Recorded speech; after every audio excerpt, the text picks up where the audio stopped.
I can feel optimal 98% of the time, let's say. I'm not going to say 100 because we all have our down days. But if I know that the biggest choice I have that influences that is what I eat, why would I stray from eating the right things?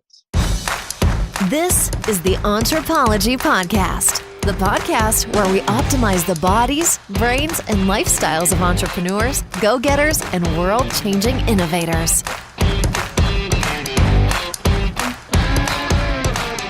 Welcome to the Entrepalaji Podcast. I'm your host, Dr. Megan Walker.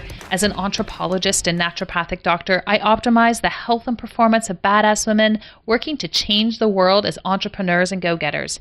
You know, people kind of like you. Before we jump into the interview, I want to invite you to join our free Facebook community, Legacy. If you want to be something amazing, you need to surround yourself with amazing people. The Legacy community is made up of badass women living, not leaving, but living our legacy every single day. We are leaders, parents, entrepreneurs, and innovators collectively committed to leaving the world better than we found it. My mission is to support the health and optimization of these badass superheroes, literally to places we never thought imaginable. If you are on a mission and get it that your health is the key to your unlimited potential, then join us. We are super awesome. You can find us on Facebook at www.facebook.com/groups/BE Legacy. See you there. Today's guest is someone I met at the gym at a conference for health entrepreneurs. Right off the bat, I knew that I was going to meet so many people at this event who just resonated with my values and ideals. And Dr. Vincent Pedre, our guest today, was one of them. We had this fortunate experience of running into each other at the gym, and then later that evening at that cocktail party, you know, where you look around, you try to eye people that you had met or encountered earlier in the day. We struck up a conversation. And Dr. Pedre was so fascinating to me because he started his career as an internist, someone who practiced internal medicine, solving all those problems no one else could figure out.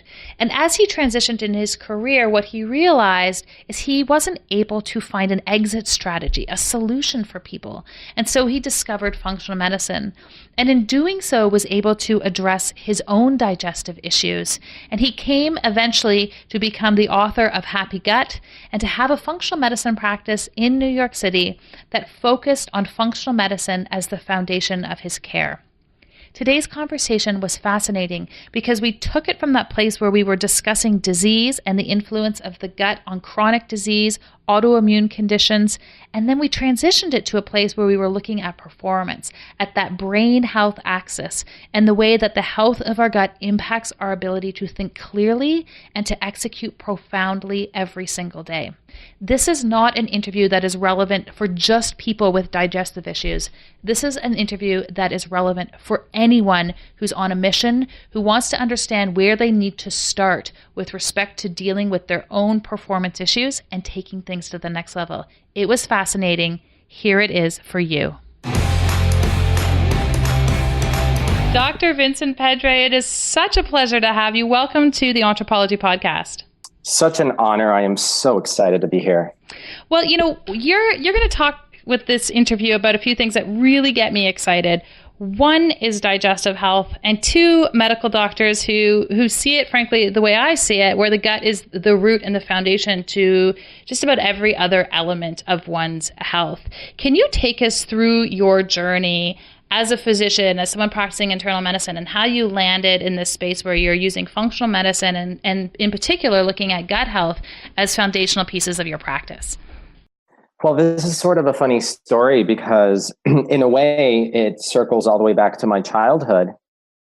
Having grown up with standard medical care, being treated with antibiotic after antibiotic as a teenager for bronchitis, for sinusitis, eating what was the standard diet for a kid in the US at the time. So lots of wheat and lots of dairy and milkshakes and ice cream and cereal with milk.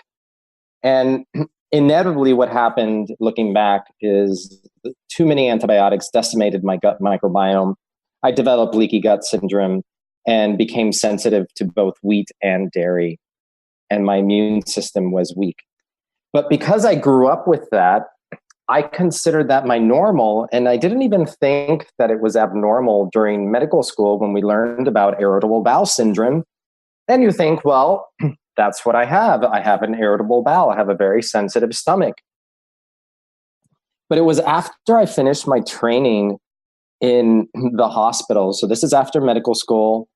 I went and trained in internal medicine because I was very cerebral and I loved thinking about complex problems and figuring out what was going on with people.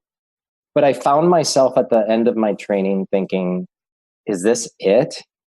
Like, is this what I just spent 7 years training so that I can prescribe somebody medications that never make them better?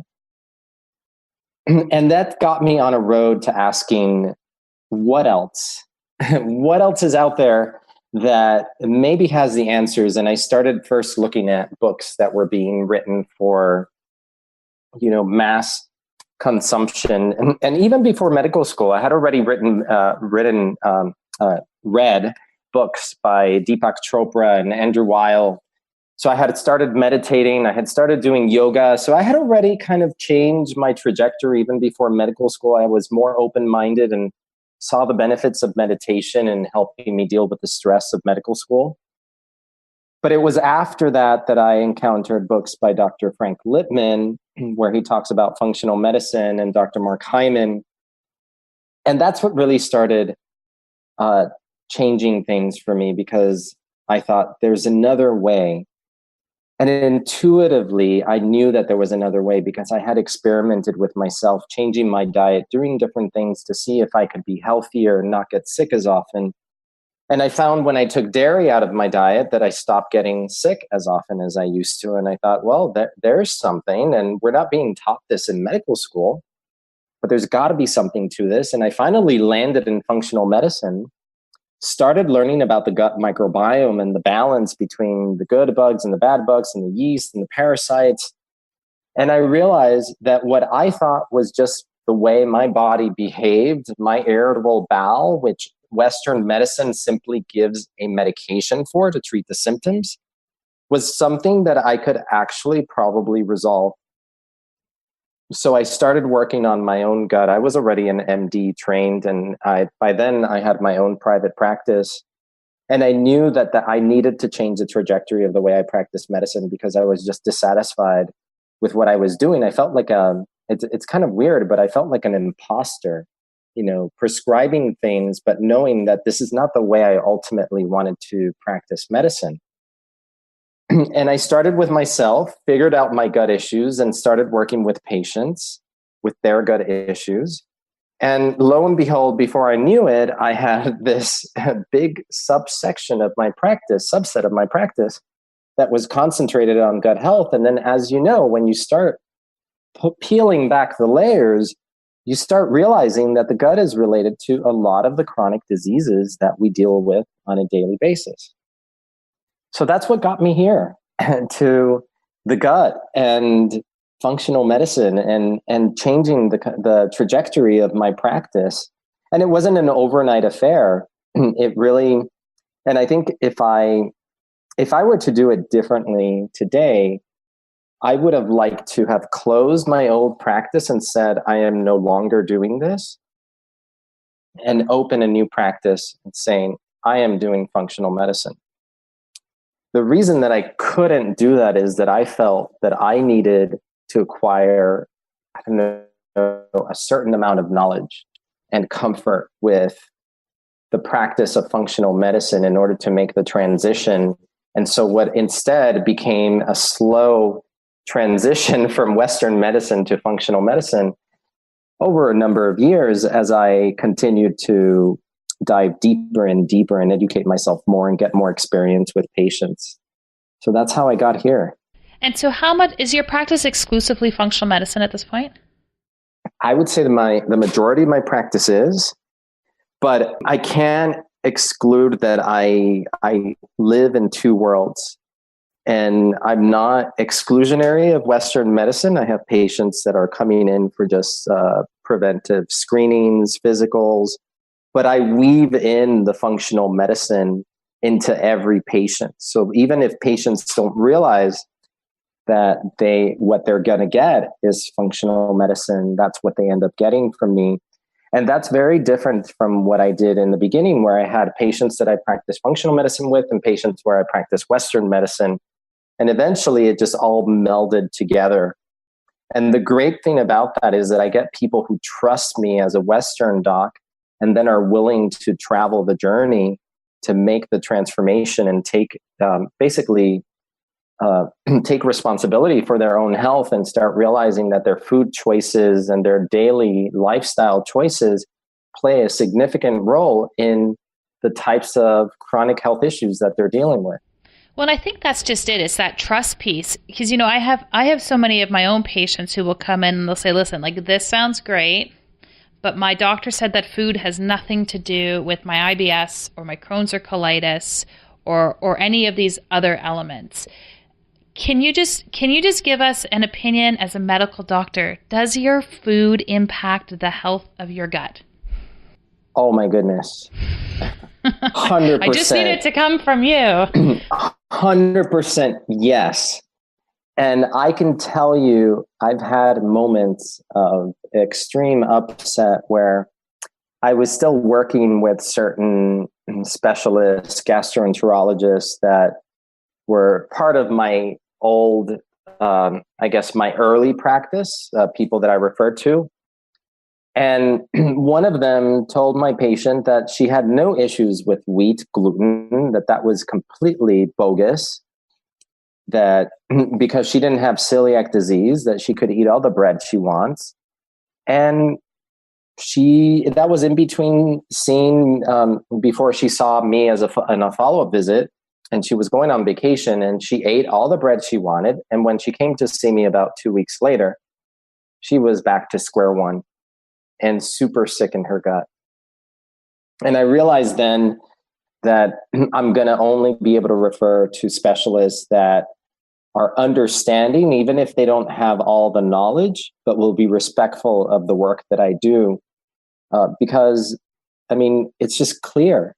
How could it not affect the health of the gut if that is our biggest exposure to the outside world, is what you put through your mouth?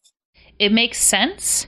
And I don't know about you, but it's so simple to take dairy out or add dairy back in and watch the impact that it has on someone's health. And I think it's so powerful too, even for this patient. I feel sometimes like a doctor is almost like a parent.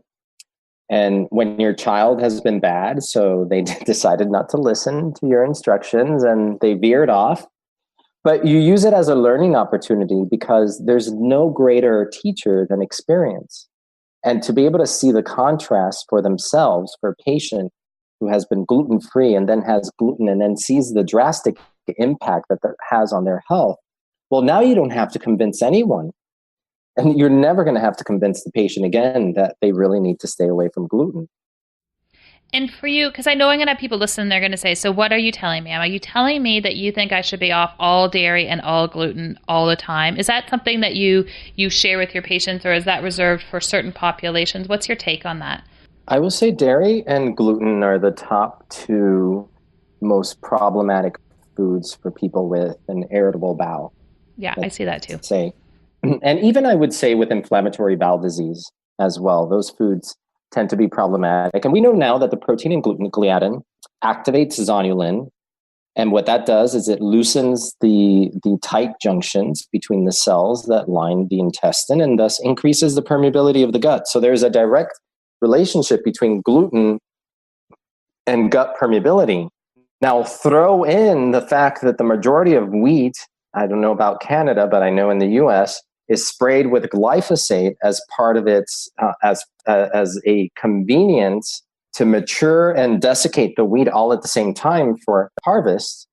Now you have glyphosate residues on the food, and glyphosate is an antimicrobial. It's going to go into your gut. It's going to destroy gut flora. It's going to cause a dysbiosis. So now you have a dysbiosis and an agent, which is gluten, which increases gut permeability. So what's going to be next? The person's going to develop food sensitivities. These are really problematic foods. And at the beginning, if someone is having a lot of issues, you really have to go extreme and you have to go 100%. You have to go gung-ho. Eventually, what I find is that once you heal the gut enough, and this could be a multi-month process, it could be a 6-month, it could be a 12-month, this could be a 2-year process, depending on what the foundation is with which they started. If you have been sick for a decade, you're not going to heal in a month. It just doesn't happen. We're talking about a surface area that is the biggest surface area in the body. I mean, the small intestine, which is about 20 feet long, is the size of a tennis court. That is a lot of contact with the outside world. And that's also a huge area that has to heal from whatever insults have been happening over the course of many years. And so if you have someone who's listening and they're like, okay, I'm paying attention, you're talking gluten and dairy, I get it. But the whole notion of taking all these foods out and going through all of these steps, it feels overwhelming. So what is the next right step? Because the one thing I just want to stress for people too is that you may have GI issues, gastrointestinal issues, and you may have IBS, or you may have things that have been going on for a while, and you may have even been told that, you know what, lots of people have those. You can just take something over the counter and manage it, but there's a difference between common and normal. So these things aren't normal. And so now that all the people who are sitting there listening going, okay, great, get it, not normal, what's the next right step for them? Granted, everyone's different, but where do we go next? Yeah, everybody's different. But this is what I find. You have the people you have the all or nothing people that they have to throw themselves all in, or they'll cheat and they'll fail. And then you have the people who need to be methodical and they need to conquer one thing at a time, because it can be complicated. Even just cutting out wheat or gluten from the diet, now insert that into the practicality of everyday life. Where are you for lunch? Are you eating lunch at work? Well, what are the options where you can order food, or you go out and buy food during lunch, or are you able to bring lunch with you? And if you're ordering food, do you have options that are gluten-free? That can take a while. So if now you're knocking out gluten and dairy, it can get really overwhelming. So I have actually a great example, a patient today, a young lady with rheumatoid arthritis. We've been working on her diet. Now she's over 6 months gluten-free. Finally realized with her that she couldn't tackle everything at once. We said, well, let's tackle the gluten first.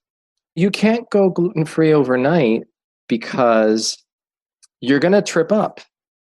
It's a process, and there are unpredictables as you go through your day-to-day life that takes you to different places and different schedules. You're going to encounter moments where maybe you find yourself with no other choice but something that has gluten because you weren't prepared. So the process is not an overnight process. And for people who get overwhelmed really easily, I find that it's better to say, okay, let's just conquer one thing at a time. Let's get the gluten down. So with this patient with rheumatoid arthritis, which again is an autoimmune disorder, but it's connected to gut health. We started with gluten and she's conquered gluten. So the next thing we're really working on is reducing her sugar intake. And after we conquer sugar, she's going to go on to dairy. And the cool thing about this is that this is not a doctor-directed process. This is a negotiation. That's what makes functional medicine so different, is that the relationship with doctor and patient is not maternalistic, or paternalistic. It is basically a symbiotic relationship where we're both working together. And we empower the patient to be part of the decision process. So if they want to do gluten first, because that's the easiest thing for them to kind of put their heads around at this moment, and she's the one who chose to do sugar second and dairy third. And I support that process because ultimately I just want to get her to the place where she's cut all of them out. And I want her to do it successfully. And if trying to do all three at once could overwhelm someone, then they're going to fail. So that's what I say for people that feel like it might be too much or it might be too difficult. conquer one thing at once, and you can even divide it into pieces. Like you're just going to figure out how to not eat gluten when you're eating out. And then eventually you're going to figure out how to shop gluten-free and not have any gluten in the home. So you can break it up into more easy to handle bite-size pieces, with a pun intended. I love it. It's your health, right? You get to own it. Exactly. Yeah. So you mentioned something in there that I think is really important to address. You said, I had this patient with rheumatoid arthritis and it's an autoimmune condition, and the autoimmune conditions are connected to the gut. Can we go there? How are autoimmune conditions connected to gut health? Oh, wow. I mean, much. I have an idea, but let's go there. So much evolving there, but let's start with pretty much everyone who has an autoimmune condition has been on at least one round of antibiotics, possibly has an inflammatory diet. So maybe too much sugar, too many refined carbohydrates.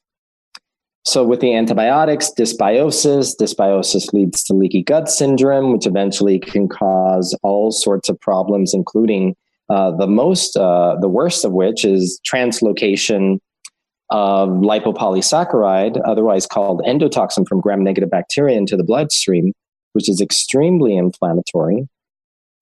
And then there's the idea of molecular mimicry.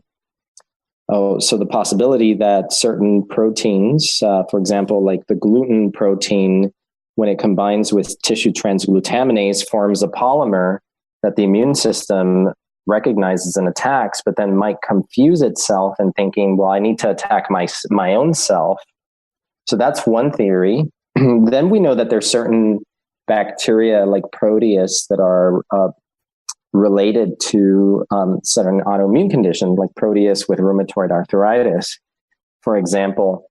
But what's common with these autoimmune disorders is that if you have a fire going on in the gut, then you've got an alarm system going off in the entire body. You're activating the entire immune system, and that's going to be both fighting self and non-self.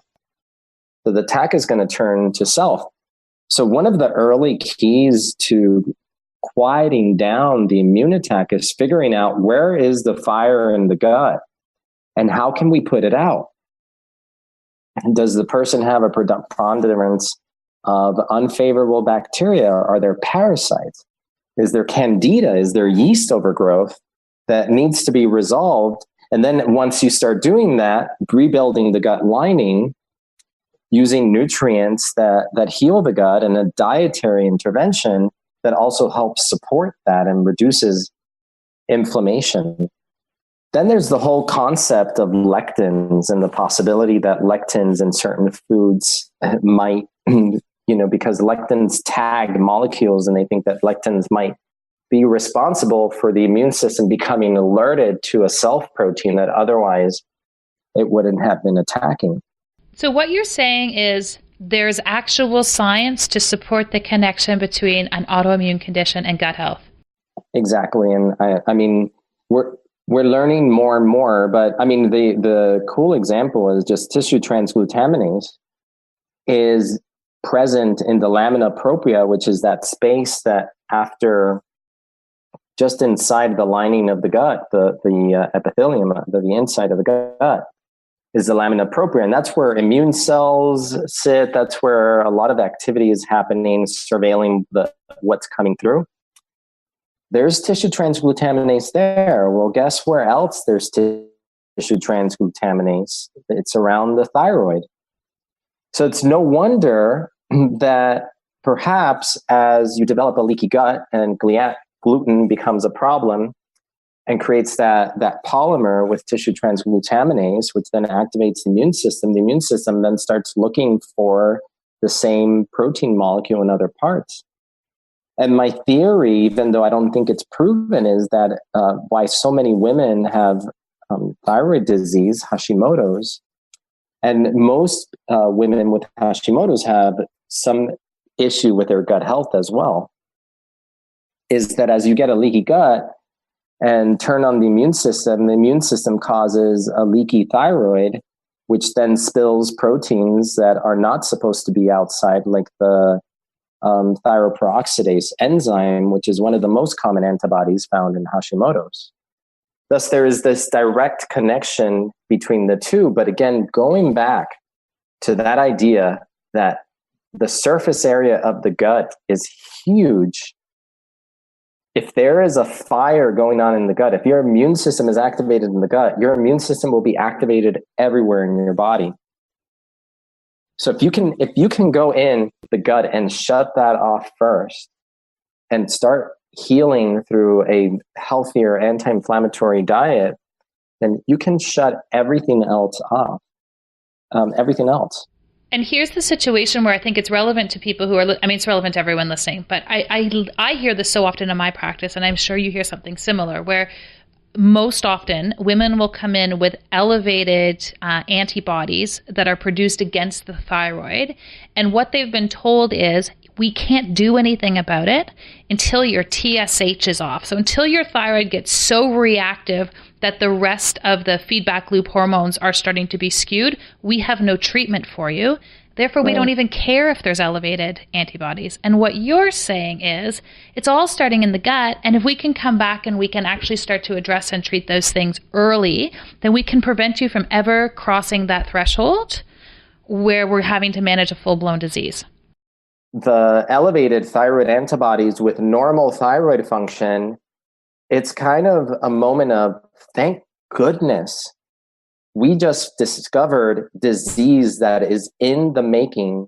But if we do things now, if we change your diet, if we work on a more thyroid favorable diet, reduce inflammation, figure out if there's any problems in your gut, perhaps we can stop this from progressing into full-blown hypothyroidism that will require medication for the rest of your life.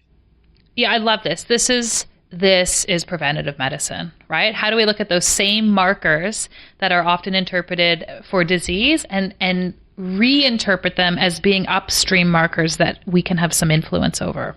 You know what was really surprising to me was, in my early days, I used to check, as a routine, I would check TSH and see that it was normal. And I thought, okay, wow, that's great. TSH is normal. I don't have to worry about it.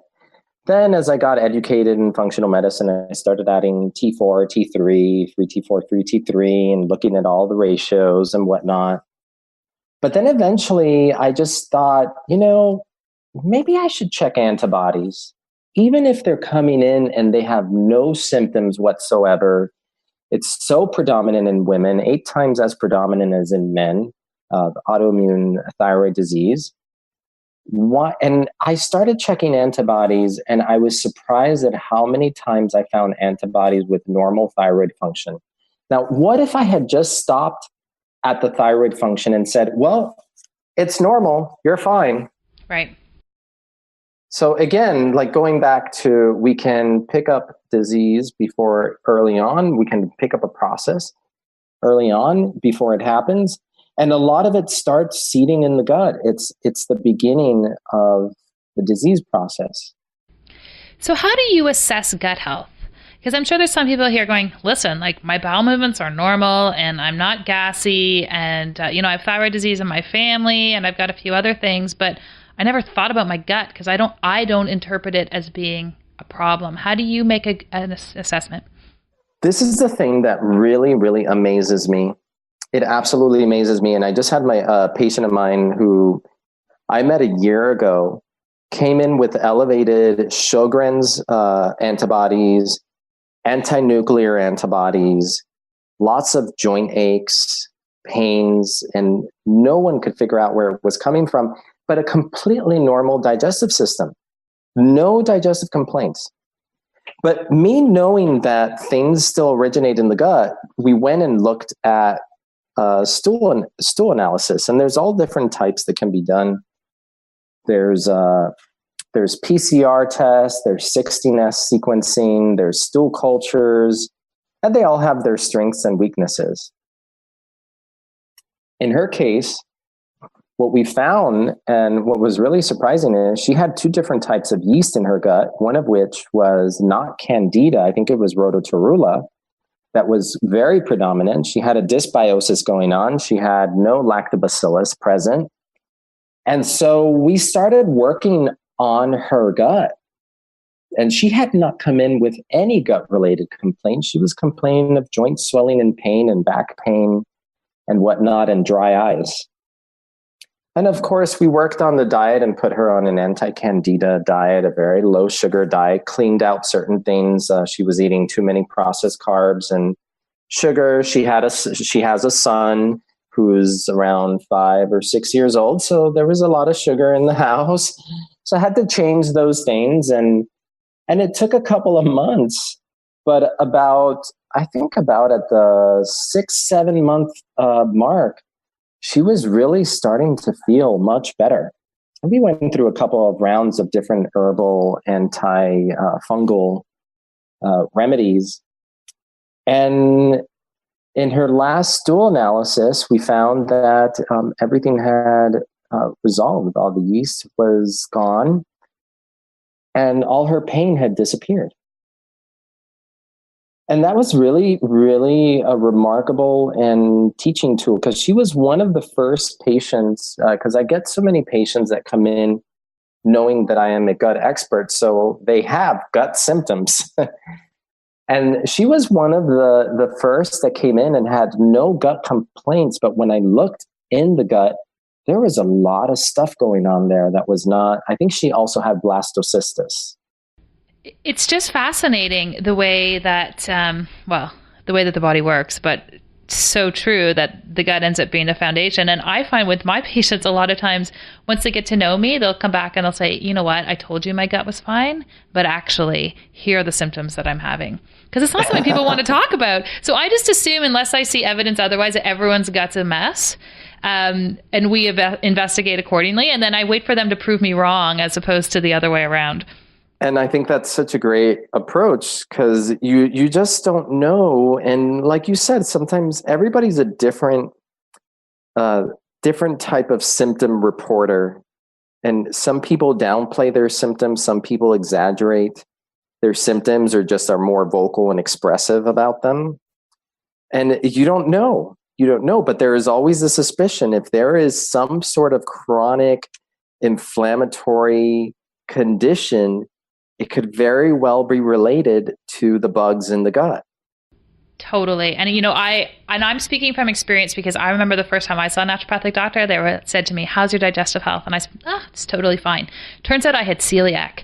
So, and it wasn't because things were totally fine, but I was like, I'm sure it's just a variant of normal. I was the kid who would sneak into the refrigerator and drink the extra banana antibiotics if they were kicking around, because I liked the flavor. So, I did a number. Like you guys, parents, you have to hide those antibiotics, because we kids thought it was delicious. So I just assume everyone is trying to pull the same thing that I pulled the first time that I sat down with somebody. My oldest diagnosis of a celiac patient with positive antibodies and ended up having positive small intestine biopsies was a 52-year-old woman with Hashimoto's. And no one had picked it up. And was that because she was good at hiding her symptoms, or she had a different manifestation of celiac? She did not have a lot of gut symptoms that she complained about. She really didn't.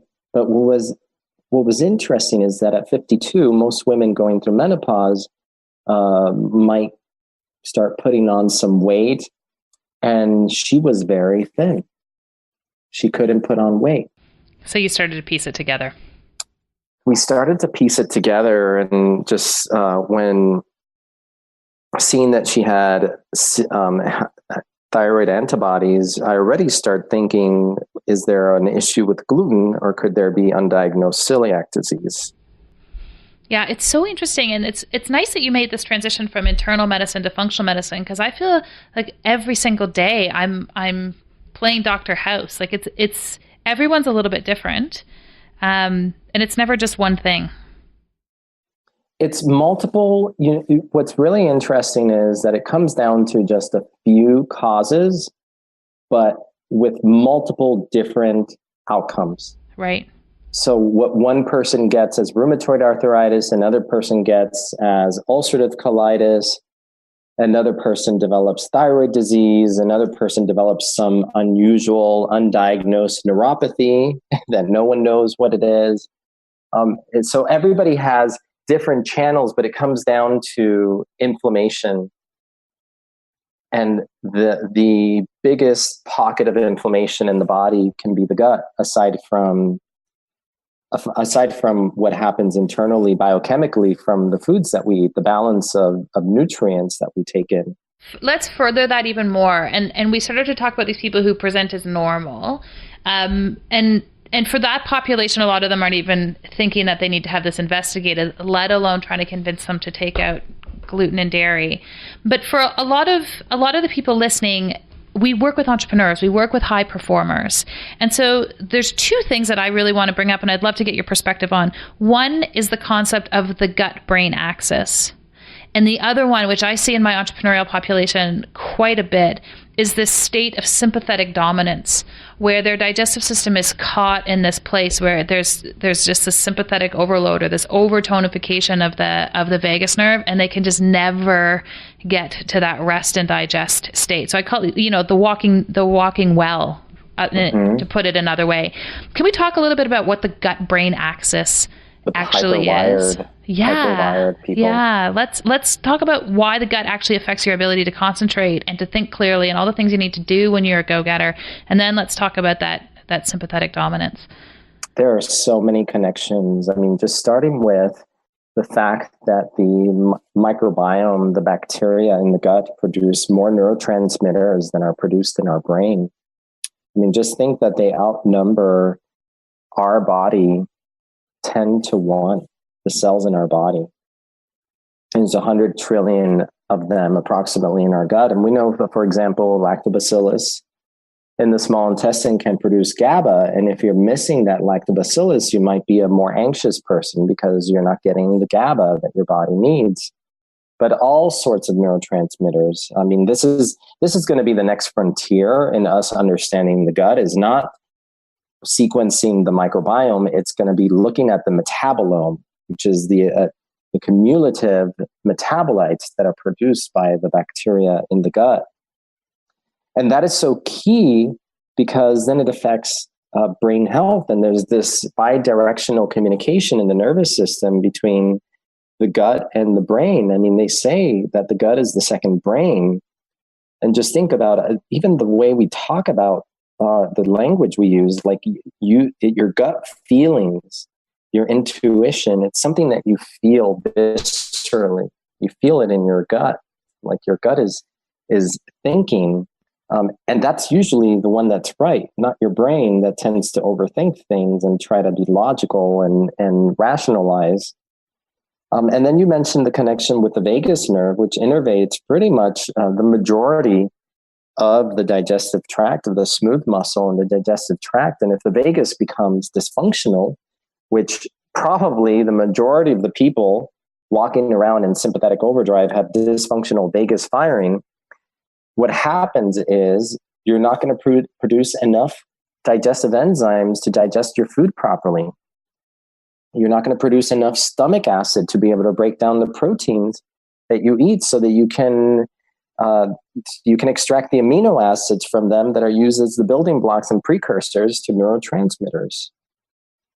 And it's also going to affect the motility of the gut, which can lead to things like small intestinal bacterial overgrowth and small intestinal fungal overgrowth. And once you get, add some sugar in there and you get yeast overgrowth and you're not clearing the yeast produces a whole host of toxins that it can affect your brain and causes that mental fog. And so I'm sure you've had so many patients with candida or yeast overgrowth that come in, they're just in this fog.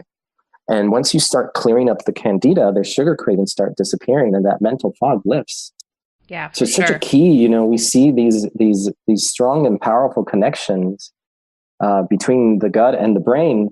The other thing you mentioned is sympathetic overdrive. I mean, I think that is our current society is just completely overrun. Like we have lost the balance with between our sympathetic and parasympathetic. That balance scale is tipped all the way to sympathetic. And as great as modern technology is, the smartphones and the laptops and the tablets, they don't help that parasympathetic balance. They actually push people more into that sympathetic overdrive, whether it's looking at the blue light coming from the screen, or it's because you're still working at midnight. There's no moment to disconnect and respect the biology of the body, which is so important. And I was talking to a patient about that today, about she drives herself really, really hard, and it's constantly the same thing over and over. It's the hypothalamic pituitary axis, overstressed, not sleeping well. And I'm constantly talking to her about the importance of balance. Like, what are you going to accomplish at the cost of what? At the cost of your own body, of your health? I mean, a brain that is exposed to high levels of cortisol cannot form memory. It affects your ability to think and remember.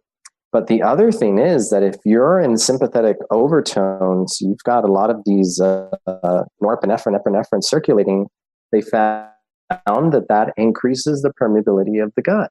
So now you have another reason that isn't antibiotics, that isn't dysbiosis, that increases the permeability of your gut, causes leaky gut syndrome. Now add in all the other insults, and no wonder people are struggling with so many chronic issues. I mean, honestly, I think if we could slow down and bring some mindfulness to our lives and think about the foods that we eat, where they come from, clean out the diet. I mean, that to me is more than 80% of health. If you can do those two things. And I was listening to Dr. Bloom, who is a specialist in immune pathology and autoimmune disorders. And one of the pillars in her program is conquering stress. And she puts it there because it is such a strong modulator of the immune system. You actually need to treat that as one component of a healing regimen. It is just as important as thinking about what you're going to eat, is thinking about how am I going to reduce my stress, or how am I going to reduce the way that my body takes in stress. And I go back to the beginning of my story. One of the early things I learned before medical school was how to meditate. And back then I was using guided imagery. And the funny thing is I wanted to learn to meditate because I was so afraid of needles that I would go into a whole vasovagal sympathetic response, and my heart would race. I would break out into a cold sweat and I would pass out.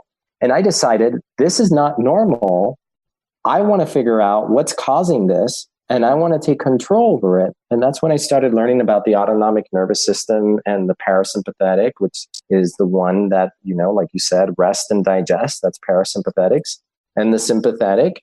And I learned that meditation and breath work are probably the most powerful way to get control of this system that appears to not be in our control, but it actually is. It's kind of like you got to learn how to control it in a way that's not like moving an arm. It takes a little more work to learn how to be a calm person in the midst of environments that might not be calm, like a doctor training in the ER. But not everyone is a doctor, but, people walk into offices that are crazy. And there's a lot of energy that people deal with. And I honestly think, I see so many people with pathology that I think a big factor is stress and how they manage stress. And I can tell you how to eat till till the sun goes down, and we can fix everything. And if we do not fix your stress, we're not going to complete the cycle. And I can say this for any gut patient that I have seen. I learned, I would say after couple of years. Early on, I was really being more concrete and working on things that are visible, like what you eat and supplements and things like that. But I started realizing that if I don't call out the stress and get people to change the way that they behave in the face of stress, and that is through meditation, through breathing exercises, to nurture the strength of that parasympathetic nervous system, if you don't do that, you can't completely heal someone. Yeah, I couldn't agree more. And, one of the things I loved about, you open your website and there's this video talking about your program, and you guys are eating the happy gut meal where you have people around a table, and you talked about the benefit of socializing. And I just feel like so many people they don't even have time for fun. They don't even have time for friends. And I kind of wonder what the point is. What's the point of living? Right. Yeah, that. I agree. So if we were to host a happy gut dinner party where we heed your advice and we bring together our community and we want to socialize, take us through, like, what does a happy gut like to eat? Oh my goodness. Whole foods from the earth. And generally, I would say a large majority of people with gut issues, gluten-free, probably pretty limited in grains, not too high in grains, lots of vegetables. If you are a meat eater, some meat, but obviously meats from humane sources, organic, grass-fed, hormone-free, free-range poultry or wild fish. And I would say just sticking to ingredients that come from the earth and not too many packaged foods. And not that I'm completely against packaged food, as I do have my guilty pleasures, like Mary's crackers. But really, the important thing is making food from scratch. And just think about the process of it. The whole process of cooking and making something, the anticipation. I don't know about you, but I love to cook. Yeah, no, I love it. I love to cook. And I am not generally a recipe cooker. So I'm not going to open a book and look up a recipe. I walk into my kitchen and I just look at what I have, what spices I have, and how I'm feeling. What mood am I in? Am I in a more spicy mood? Am I in a basil mood? Am I in a thyme mood? And that becomes the theme of my dinner creation. And I find that cooking is very relaxing. So cooking puts me into a parasympathetic state. As long as I'm not cooking for like a party of 15, then I think I would be in a sympathetic state. Or if I was on Top Chef or one of those master cooking shows, I think that is not parasympathetic cooking. But cooking in my kitchen for my small family or friends and not feeling rushed and taking my time and just feeling what I want to make. I mean, to me, that is relaxing. And just think that by the time you eat, when you've done that, you're in a parasympathetic state. You're ready to take in the food, rest and digest. It's perfect. I love that. Dr. Pedre, how would you define health? Health is having the energy and the drive and the ability where your body is in harmony with yourself and the environment so you can do the things that you love. Boom, you nailed it. I love that. That to me is what health is. I love it. It's my most favorite question to ask because it's always a little bit different, and I feel like it just gets deeper and more insightful every time I hear it. Each month, I'm featuring a new Palaji Quiz to help you unlock and uncover some of the physical performance blocks that may be holding you back from your true potential. When you know better, you can do better. To learn more or to take the quiz, head on over to meganwalker.com/Anthropology Quiz. So I have 5 quick questions for you. And this is the last bit of the interview, and it's what I call my KPIs, or key performance indicators. So just like you would have those in a business and an entrepreneur would be looking at these, I believe we also have them in our health and lifestyle. So these are just some really quick questions for you with respect to your KPIs. Okay. First one, Do you have a consistent morning routine? And if so, can you share? I have a morning routine. It is not always consistent from day to day. But one of the really important things that I do in the morning is think about what I'm grateful for and express an intention. It doesn't have to be verbal, like it can be all internal, but express an intention for my day. And obviously it's usually a positive intention. So I'm setting the tone for the day from the moment that I get up. I love it. Fiction or nonfiction? What are you reading right now? I am such a nonfiction reader. I'm more of a nonfiction reader and a fiction watcher. I like that way of putting it.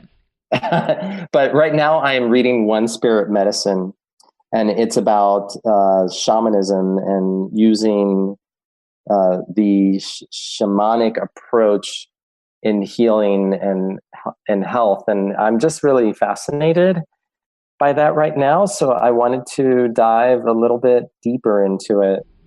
It's so interesting. It's on my nightstand. That's where it is right now. It's in my nightstand, and I probably get about 10 minutes every night or so. Yeah, that's the way it works. That's amazing. What is the one thing you are most consistent with respect to your health? Well, exercise is important, but so is diet for me. And what has really changed in the last year is like really, really getting even clearer about how I want to respect my body.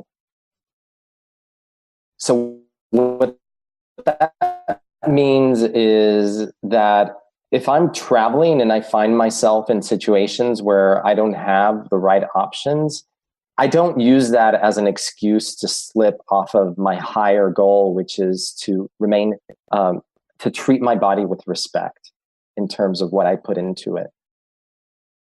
So I am still like really consistent with what I will put into my body. And I become more so with that in the last 2 years, because I just find that why not? Why wouldn't I do that if I can feel optimal 98% of the time, let's say? I'm not going to say 100 because we all have our down days.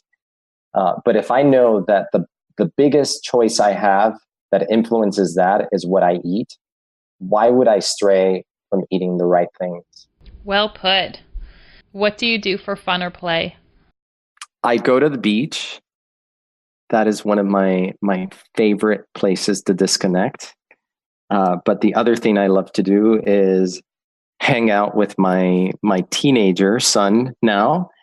And sometimes I get him to the basketball court. He can be a little curmudgeon-y lately, a little moody at times, but we have a really good time playing basketball or just being goofy around the house or playing games. It's great. And my last question for you. Entrepreneurism. Are we born this way, or do we learn to become entrepreneurs? I think that anyone can learn to be an entrepreneur, but there is a certain personality with which entrepreneurs are born with, if that makes sense. And it's hard for me to distinguish because my dad was an entrepreneur.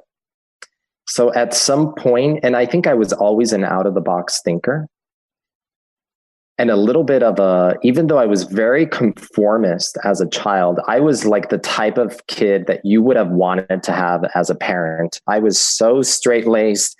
I did my homework. I got straight A's. And I don't know if I was born with that. I know that I was born with a drive. But I can tell you in my early years as an entrepreneur, I felt like I was tripping over my 2 left feet. And I had no clue what I was doing. And I'm like, I remember what one person told me, and it was like, what is the difference between the successful businessman or entrepreneur and the unsuccessful one? The successful one shows up. And that's it. It's not that the successful one knows more. It's just that the successful one is just willing to keep going and going and going, even when they fall down. You get back up, you learn from your mistakes, and you just keep going. It's great advice. And you meditate.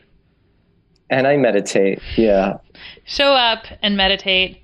Dr. Pedre, you have so much to share and offer. Where can people find out more about what you're up to? Because I know you have some really cool things in the works right now. I got something really cool in the works, and I think your audience is going to be really excited about it, because we kind of hinted about it throughout, talking about the importance of nutrition. So I have become involved in a collaborative effort with Mind Body Green and several really big name doctors like Dr. Mark Hyman, Dr. Frank Lipman in Mind Body Green's first ever advanced functional nutrition training program. And this can be a program for both practitioners and even for laypersons. Anyone who wants to dive deeper and learn more about how they can use nutrition, how can they can use food to heal themselves.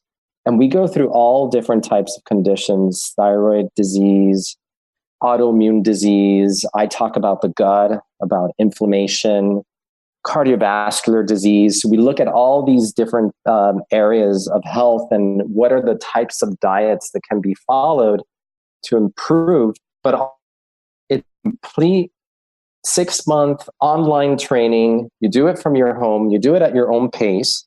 It's designed for the busy professional. So it's not like you have to quit your job and go do this. You do it at your own pace, and it's got markers throughout, progress markers. We have quizzes that people do to be able to get on to the next level. And we start with teaching about how to stock your kitchen, what to have, what to not have, the typical elimination diet, things that are really key and central to what you and I do with patients on a daily basis. And like I said in the beginning, 80% of it, I really think, is diet and lifestyle. And if you can conquer that, just think of what an incredible gift that is. So I know you have a link for it, and you're going to put it. We'll put it in our show notes. Yeah. You put it in your show notes for the audience.